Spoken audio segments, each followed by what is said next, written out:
ng bayan, maasahan anumang panahon. Magandang hapon po sa ating lahat.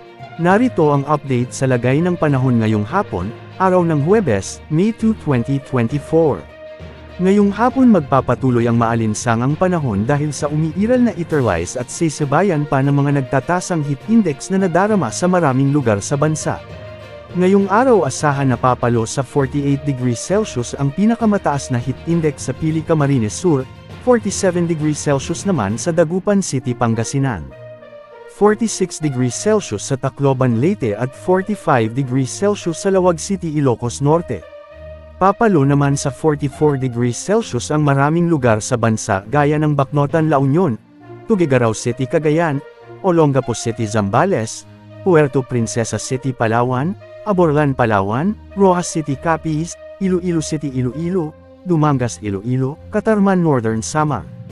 Aabot naman sa 43 degrees Celsius sa Pasay City, Metro Manila, Apari, Cagayan, Iba, Zambales, Kasiguran, Aurora, Coron, Palawan, San Jose Occidental, Mindoro, Legazpi, Albay, Virac, Catanduanes, La Carlota, Negros Occidental, Quezon City, Metro Manila, Sinait, Ilocos Sur, Batac, Ilocos Sur, Batac City, Ilocos Norte, Etiague, Isabela, Clark, Pampanga, Muñoz, Nueva Ecija, Baler, Aurora, Cavite City, Cavite, Tanawan, Batangas, Infanta, Quezon, Alabat, Quezon, Calapan Oriental, Mindoro, Masbate City, Masbate, Mambusaw, Capiz, Catbalogan, Samar, Dipolog, Zamboanga del Norte, at Zamboanga City. Ngayong araw ay posible ang mga localized thunderstorms na magdala ng mahihina hanggang sa katamtamang pag-ulan sa ilang lugar sa Luzon, partikular sa La Union, Pangasinan, Ilocos Norte, Abra, Ilocos Sur, Kalinga, Apayao, Cagayan, Mountain Province, Benguet, Ifugao at Nueva Vizcaya, Zambales, Tarlac at Quezon Province. Posible ring makaranas ng mga thunderstorms ang ilang bahagi ng Metro Manila pagsapit ng hapon at gabi.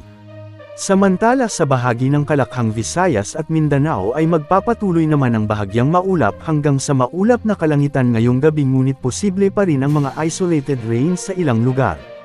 Posible rin ang mga thunderstorms sa hapon at gabi sa bahagi ng Palawan, Central Visayas at Eastern Visayas, Zamboanga Peninsula, Sorsogon at ilang bahagi ng Davao Region.